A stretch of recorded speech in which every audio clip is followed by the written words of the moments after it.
Hello, and welcome to Horrorific Tales.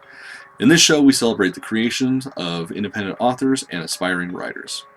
Please like and subscribe and share these episodes so that we can help our talented friends get as much exposure as possible. We would also appreciate it if you could support our artists by following them on their individual platforms and by purchasing their works. Details on how to do this are in the episode description. Today's horrific tale is a piece submitted to us by the wonderful author Garret Riggs. Come join us now as we present to you The Quiet Ones. Michael ate lunch at his desk every day.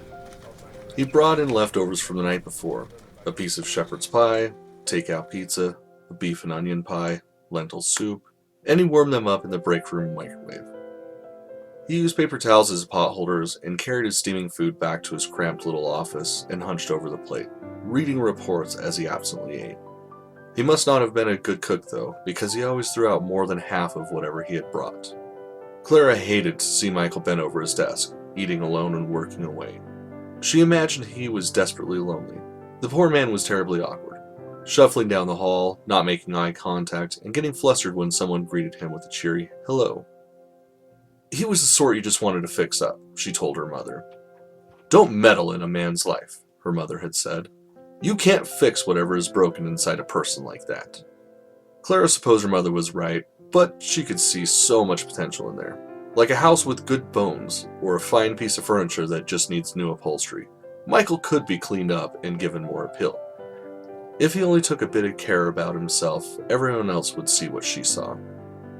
Michael had lovely dark hair that was wavy and always just a bit too shaggy, and it made such a dramatic contrast to his pale skin and blue eyes.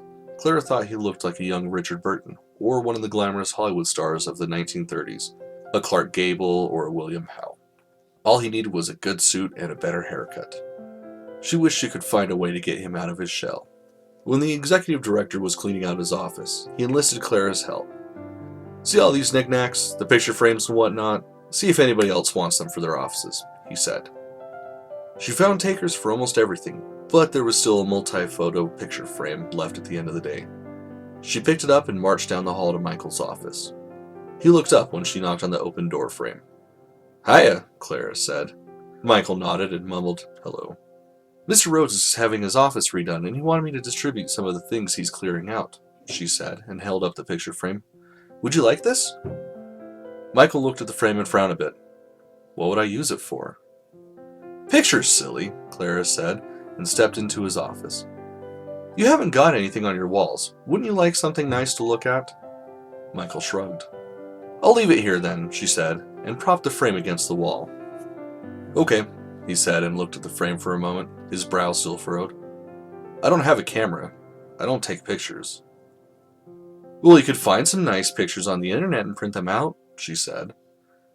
We're not supposed to use the printers for personal things, Michael said, looking back up at Clara. Oh, it'll be okay just this once, she said, and winked at him. Michael blushed. He made a vague gesture at the papers on his desk. Thank you, he said, but I've got to get this done by the end of the day. Clara smiled at him. You can put pictures in it any time, she said. You don't have to do it today. When Clara popped around on Friday morning to offer up pastries Mr. Rhodes had bought for the office, she noticed Michael had put pictures in the frames. Oh, look at you dressing things up a bit in here, she said, and put the box of jam-filled donuts down on Michael's desk. She stepped closer to the picture frame to inspect what he put in the individual frames. Her eyes roamed over the images. A wolf peering through the trees, a decrepit castle, the giant's causeway, a raven perched on a crumbling wall, a black horse pulling a wagon with a coffin at top. She let out a little gasp. Cheery bunch of pictures, she said, and turned to look at him. He gave her a sly, crooked smile, and Clara shivered. She'd never noticed how intense his gaze was since he usually looked at the floor or around the room when she spoke to him. They make me glad I'm here and not out there, Michael said, and crooked his thumb towards the window. His office overlooked a patch of woods that looked dark and forbidding even in the middle of the day. You don't really think it's as bad as all that, do you? She said. Michael laughed. His laugh was surprisingly rich and jolly sounding. From what the papers say, it's worse, he said. Clara laughed. Again, their eyes met, and she felt a throb run through her, and it made her bold. "Would you like to get a drink after work?" she asked.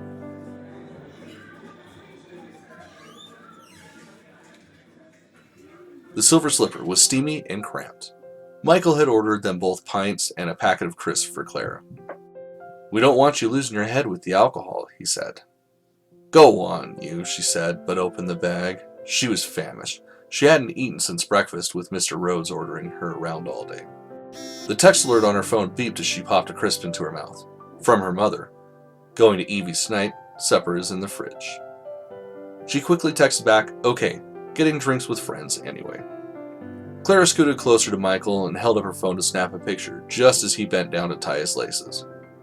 "Sit up," she said, "and smile." Michael looked up, puzzled. Clara leaned her head on his shoulder and took another photo. She looked at the screen and frowned. "That's odd," she said. "You came out all blurry in both shots." "Probably the humidity in here," Michael said. He gently tapped his glass against hers and said, "Drink up, it's the weekend." Clara picked up her glass and drank deeply. Clara and Michael stayed at the Silver Slipper for another round, and then she suggested they go dancing. "I know I'm not really dressed for it, but it'd be a laugh, wouldn't it?" she said, her cheeks beginning to flush with the slightest of buzzes. Michael smiled and finished his pint. "You can always take off your shoes like a country girl," he said, standing. Michael held out his hand, and Clara took it.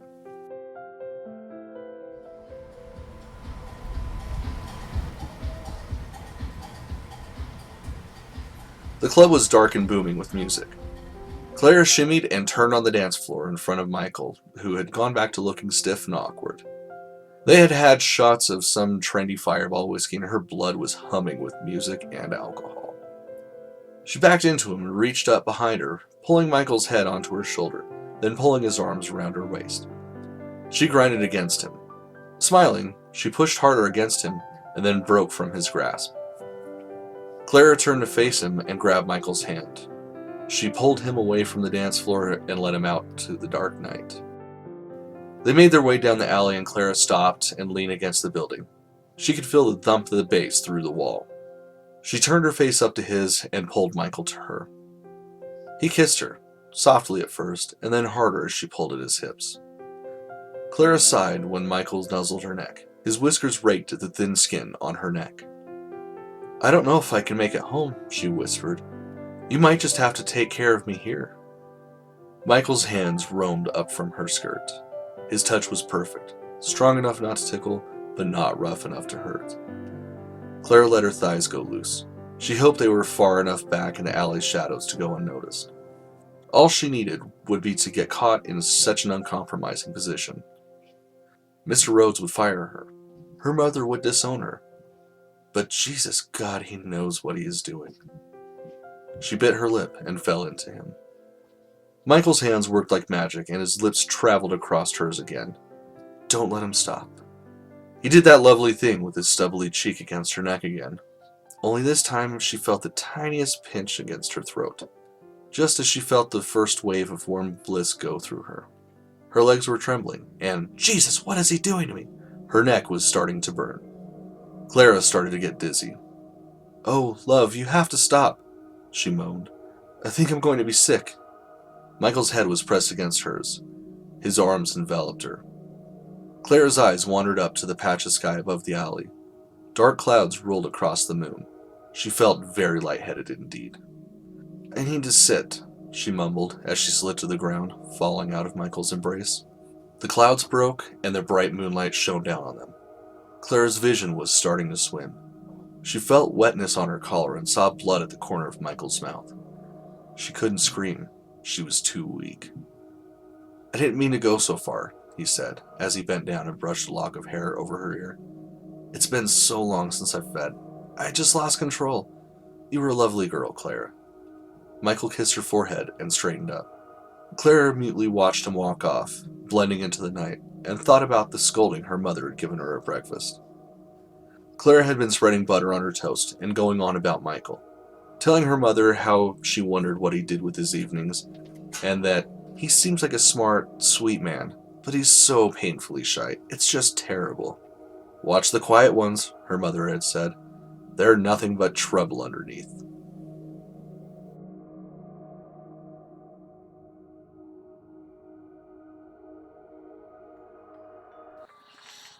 Well, we hope that you enjoyed our latest horrific tale. If you want to keep up to date with future episodes, then subscribe to our YouTube channel and like our Facebook page. Please also take a moment to support our contributing artists who very kindly lend their talents to this show. Check out the links in the description as to how you can do this. Until next time, my friends, keep it creepy, keep it horrific.